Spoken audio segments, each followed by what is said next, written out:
नमस्कार, हमें है आपकी सेहत का ख्याल, इसलिए हर रोज लेकर आते हैं हम आपके लिए न्यूज 24 का खास प्रोग्राम संजीवनी। मैं हूं अभिलाषा पाठक और मेरे साथ हैं जाने माने आयुर्वेद आचार्य डॉक्टर प्रताप चौहान। डॉक्टर चौहान, बहुत बहुत स्वागत है आपका। थैंक यू, नमस्कार। आपका कुकिंग ऑयल फायदेमंद है या हानिकारक? आपका कुकिंग ऑयल सेहत बना रहा है या बिगाड़ रहा है? आपका कुकिंग ऑयल इम्यूनिटी बढ़ा रहा है या घटा रहा है? अपने कुकिंग ऑयल पर करें गौर और डॉक्टर प्रताप चौहान के साथ देखें संजीवनी।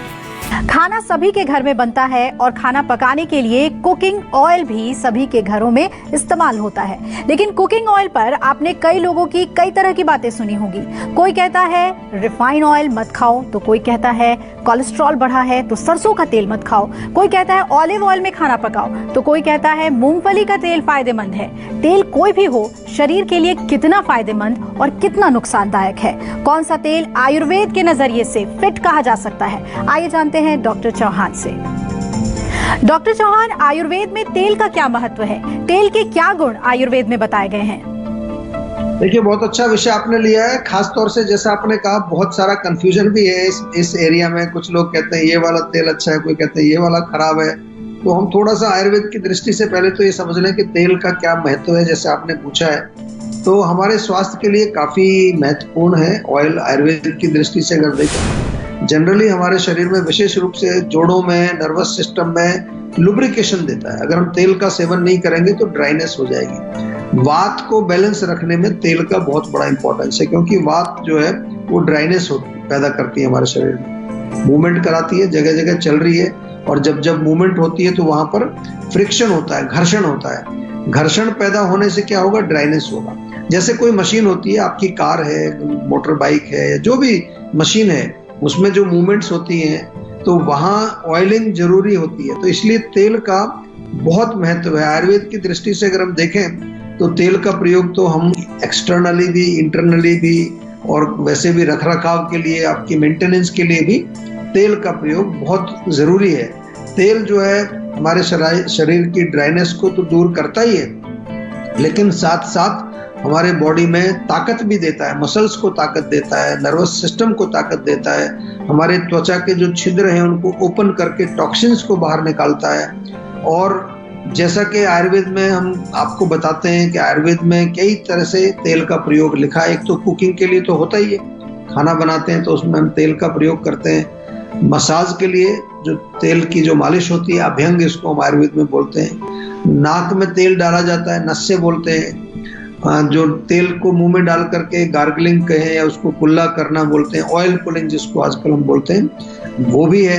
तेल का एनिमा भी दिया जाता है, बस्ती जिसको बोलते हैं। तो काफी प्रकार से जो है तेल का उपयोग आयुर्वेद की चिकित्साओं में भी होता है, और हमारे शरीर के मेंटेनेंस के लिए भी तेल का प्रयोग होता है। थोड़ा ध्यान से सुनिए, थोड़ी अच्छी अच्छी बातें करेंगे, जनरल बातें आपको समझाएंगे, ताकि आप भी जो है इस विषय के कंफ्यूजन से बाहर निकल सकें। अगर आपको या आपके परिवार में किसी को भी कोविड हो चुका है तो अपनी बॉडी को हील करने के लिए आयुर्वेद की मदद कैसे लें, बताएंगे संजीवनी टिप्स में डॉक्टर चौहान। लेकिन अब से थोड़ी देर के बाद आप बने रहिए संजीवनी के साथ। डॉक्टर चौहान, तेल अगर इतना फायदेमंद है, शरीर के लिए जरूरी है, तो ये नुकसान कब करता है? देखिए, नुकसान तो कोई भी चीज तभी करेगी जब उसका हम जो है प्रयोग अधिक करते हैं, जिसको कहते हैं ना, excess of everything is bad. किसी भी वस्तु का, किसी भी चीज का अधिक प्रयोग करना या उसको गलत तरीके से प्रयोग करना। ये भी हो सकता है कि आप अधिक प्रयोग नहीं कर रहे हैं लेकिन गलत तरीके से उसका प्रयोग कर रहे हैं, तो वो फिर हमारे लिए हानिकारक होता है। और तेल पर भी ये सिद्धांत लागू होता है। दूसरी बात जो बहुत इंपॉर्टेंट है कि आयुर्वेद में ये भी लिखा है कि तेल का जो है किस रूप में प्रयोग करें। दो प्रकार से तेल का प्रयोग आयुर्वेद में लिखा है। एक तो जो बेसिक जो ऑयल हमारे नेचुरल मिलते हैं, चाहे वो सरसों का तेल है, तिल का तेल है, नारियल का तेल है, उनको हम बिल्कुल उसी फॉर्म में प्रयोग करें, विदाउट एनी प्रोसेसिंग। कोई किसी तरह की छेड़खानी उसमें नहीं करनी है, उसको साफ नहीं करना, रिफाइन नहीं करना, ये नहीं करना, वो नहीं करना। वो बहुत फायदेमंद चीज होती है। और इसके अलावा दूसरा आयुर्वेद में ये भी है कि समटाइम्स हम उस तेल के अंदर कुछ जड़ी बूटियां मिला करके उसको सिद्ध करते हैं, उसको और फोर्टिफाई करते हैं, या हम कहें उसको थोड़ा और जो है पावरफुल बनाते हैं। वो ज़्यादातर हम लोग चिकित्सा में उसका प्रयोग करते हैं। जैसे हमें दर्दों का तेल बनाना है जोड़ों के दर्द में, तो हम क्या करेंगे, तिल का तेल लेंगे, उसमें थोड़ा लहसुन, थोड़ी अदरक, थोड़ा अजवाइन डाल के पकाएंगे। तो वो क्या होगा कि जो अजवाइन, लहसुन और अदरक है उनके गुण तेल के अंदर आ जाते हैं और उससे फिर मालिश की जाती है, क्योंकि वो गर्मी देते हैं। तो गर्मी से हमारे शरीर में जोड़ों में आराम मिलता है। संजीवनी कॉलर हमारे साथ जुड़ रहे हैं, फरीदाबाद से अमित हैं। अमित जी, क्या जानना चाहते हैं आप, पूछ लीजिए। हेलो जी नमस्कार। नमस्कार सर जी बताइए। जी अमित सर, हमारी एज जो है 40 साल है जी, और मेरा काम सिटिंग वर्क है। ओके। और इससे क्या होता है कि हमारे गैस, एसिड, पेट खुल के साफ नहीं होना, सिर में दर्द होना, इससे परेशानी होती है लगभग 3-4 साल से। अच्छा। मैं खाली पेट की गोली खाता हूँ तो उससे थोड़ा सा आराम मिलता है। देखिए, आपका पेट खराब है, गोली भी आप खाते हैं, और आपने कारण भी खुद ही बता दिया कि बैठने का काम है। लेकिन बैठने का काम तो करना पड़ेगा, काम तो हम नहीं छोड़ सकते, लेकिन कुछ नियम हमें बदलने पड़ते हैं।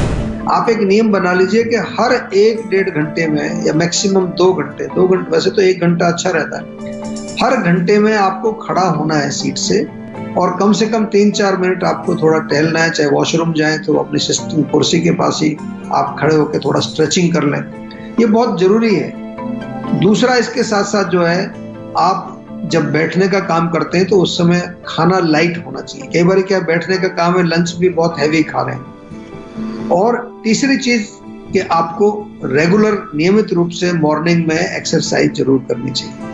और चौथी चीज, थोड़े डाइजेस्टिव चीजें अपने पास रखिए। डाइजेस्टॉल, तो जीवा का डाइजेस्ट ऑल करके जो हमारा पाउडर है, पाउच है, अब तो पूरी दुनिया में पसंद किया जाता है उसको। बहुत सारे लोग जो है पूरे वर्ल्ड में कहते हैं कि आपका बहुत टेस्टी है चूरन, और फायदा उसका बहुत है। टेस्ट के साथ साथ उसका जो एफिकेसी बहुत अच्छी है, तो वो आपको साथ रखना चाहिए। कुछ और तकलीफ है, एसिडिटी है, कुछ और कब्ज की प्रॉब्लम जैसे आपने बताई, तो उसके लिए जीवा के डॉक्टर से एक बार बात जरूर करें, ताकि वो ये समझ सकें कि मंदाग्नि है, आपकी प्रकृति कौन सी है, आपका जो है रोग किस लेवल पर है।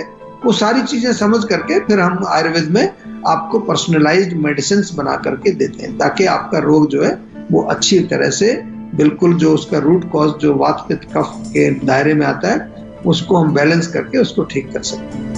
अगर आपको या आपके परिवार में किसी को भी कोविड हो चुका है तो अपनी बॉडी को हील करने के लिए आयुर्वेद की मदद कैसे लें, बताएंगे संजीवनी टिप्स में डॉक्टर चौहान। लेकिन अब से थोड़ी देर के बाद आप बने रहिए संजीवनी के साथ। डॉक्टर चौहान, रिफाइंड ऑयल क्या खाना बनाने के लिए इस्तेमाल करना चाहिए और इनके नुकसान शरीर पर क्या हो सकते हैं?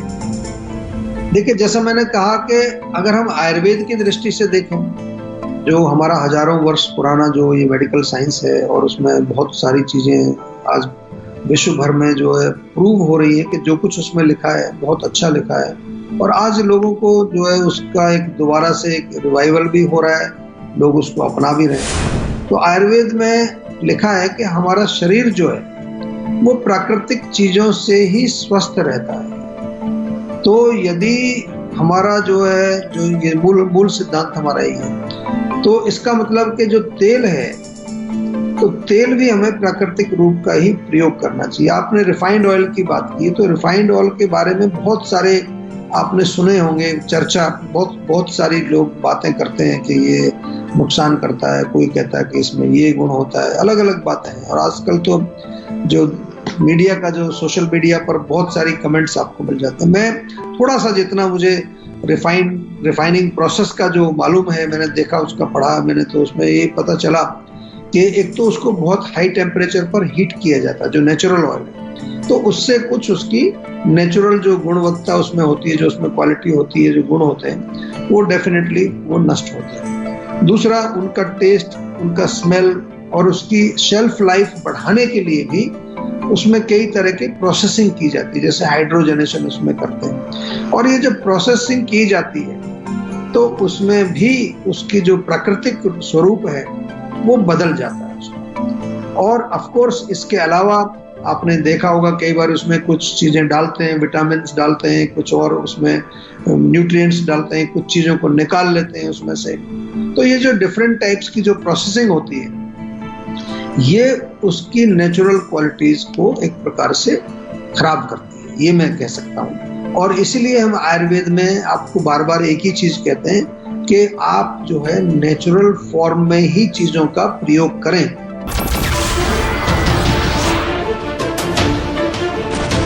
नमस्कार, मैं हूं मानक गुप्ता। अगर आपको हमारा ये वीडियो पसंद आया हो तो इसे लाइक और शेयर जरूर करें, और हाँ, हमें सब्सक्राइब और फॉलो करना ना भूलें ताकि आप देश और दुनिया की कोई खबर मिस ना करें।